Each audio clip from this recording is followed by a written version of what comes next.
घर सामने गुलिकांड को नहीं राज्य सरकार को बबी दास को टार्गेट कहले भुशुड़ी पड़िथिबा आईन व्यवस्थार नग्न चित्र। घर सामने गुलिकांड परिवार लोकंक सुरक्षा नहीं चिंता बढ़ाई देछि। मुरबीहीन सरकार कही बीजेपी सरकार को बबी टार्गेट। गत राति गुलिकांड रे जाइछि युवकंक जीवन। जाजपुर सहरर कालीमेघा निकट में गतकाली विलंबित राति गुलीमाड़ आउ एथिरे जड़े युवकंक मृत्यु पर आज राज्य सरकार उपरे बर्षिचंती जाजपुर पूर्वतन विधायक प्रणव प्रकाश दास। निज सोशल मीडिया रे बबी आईन श्रृंखला व्यवस्था प्रति चिंता प्रकट करने सहित बीजेपी सरकार को मुरबीहीन बोली कहिसंती। सोशल मीडिया रे लिखिचंती, मो घर सम्मुख में विलंबित राति होइतिबा गुलिकांड घटना को मु दृढ़ निंदा करुछि।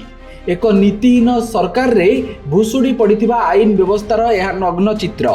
बीजेपी कुशासनर परिणाम आज समस्ते अंगे निभाउछंती।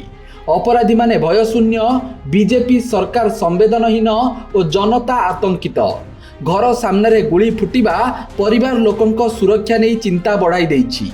पुलिस प्रशासन उपरू एबे भरोसा तुटी जाइछि। एक मुरबीहीन सरकार रे साधारण लोक जे केते भयभीत ता एही घटनारू स्पष्ट अनुमान करा जाय पारे बोली बबी लिखिछंती। तेबे जाजपुर सहरर कालीमेघा निकट में गतकाली विलंबित राति जड़े युवकंक उपरकू गुलीमाड़ होइतिला। युवक जनक कुआसपुर अंचलर सौम्यरंजन सामल। अभियुक्त गुलीमाड़ करी फेरार हो जाइतिबा बेले गुरुतर सौम्यरंजन सामल को प्रथमे जाजपुर जिला मुख्य चिकित्सालय और परे कटक स्थानांतर करा जाइतिला। सेठारे चिकित्साधीन अवस्था तांकर मृत्यु होइतिला। गुलिकांडर कारण अस्पष्ट रहितिबा बेले जाजपुर पुलिस एही घटनार तदंत जारी रखिछि। Bureau report, Satyapath news.